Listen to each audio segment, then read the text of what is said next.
നിങ്ങൾ കുറേ പേര് പ്രേമലു മൂവീൻ്റെ എഡിറ്റർ വീഡിയോ ഒക്കെ കണ്ടു കാണും. അതിൽ ഞാൻ കുറേ കമൻറ്റ്സ് കണ്ടിട്ടുണ്ട്. ലൈക്ക് റീനു സച്ചിൻ്റെ അടുത്ത് ഇഷ്ടമാണെന്ന് പറഞ്ഞത് അവൻ UK പോകണമെന്ന് അറിഞ്ഞപ്പോഴാണെന്ന്. പക്ഷേ എന്തോ എനിക്കത് കണ്ടപ്പോൾ അത്രയും ഡൈജസ്റ്റ് ആയില്ല. ലൈക്ക് എൻ്റെ ഓർമ്മ ശരിയാണെങ്കിൽ ഫസ്റ്റ് ഓൾറെഡി സച്ചിൻ അവരാദ്യമേ കാണാൻ പറയുകയാണ് ലൈക്ക് അവൻ UK പോകാൻ പ്ലാൻ ഉണ്ട് അങ്ങനെയൊക്കെയാണെന്ന്. സെക്കൻഡ് റീനു അതിൻ്റെ മുൻപേ സച്ചിൻ്റെ അടുത്ത് ഇഷ്ടം ഉണ്ടായിരുന്നു. Just she was confused. അതുകൊണ്ട് ലൈക്ക് ഓൾക്ക് ആ ഫീലിംഗ് പറയണോ വേണ്ടേ എന്നുള്ള ഇതിലായിരുന്നു.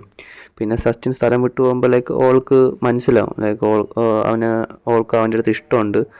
എന്നിട്ട് അവൾ പറയാൻ വേണ്ടി 2-3 ശ്രമിക്കുമ്പം ആ സാഹചര്യങ്ങൾ അറിയാമല്ലോ ശരിയല്ലേ എന്ന്. പിന്നെ ലാസ്റ്റ് റീനുവിന് നല്ലൊരു ജോബാണല്ലോ ഹൈദരാബാദിൽ. സോ എനിക്ക് തോന്നണം സച്ചിൻ UK പോകുന്നതൊരു കാരണമാണ് അവൾക്ക് അത് ഇഷ്ടപ്പെടാൻ. അങ്ങനെയാണെങ്കിൽ പിന്നെ അത് വെച്ച് നോക്കിയാൽ അതിനേക്കാൾ റിച്ച് അല്ലേ. അപ്പോഴത്തേക്കും അവൾക്ക് എന്നാൽ ആദ്യം കൂടെ സെറ്റിലായ പോലെ എന്നാൽ. സോ ഗൈസ്, അപ്പം what do you think about it? നിങ്ങൾ കമൻറ്റ് ചെയ്യും.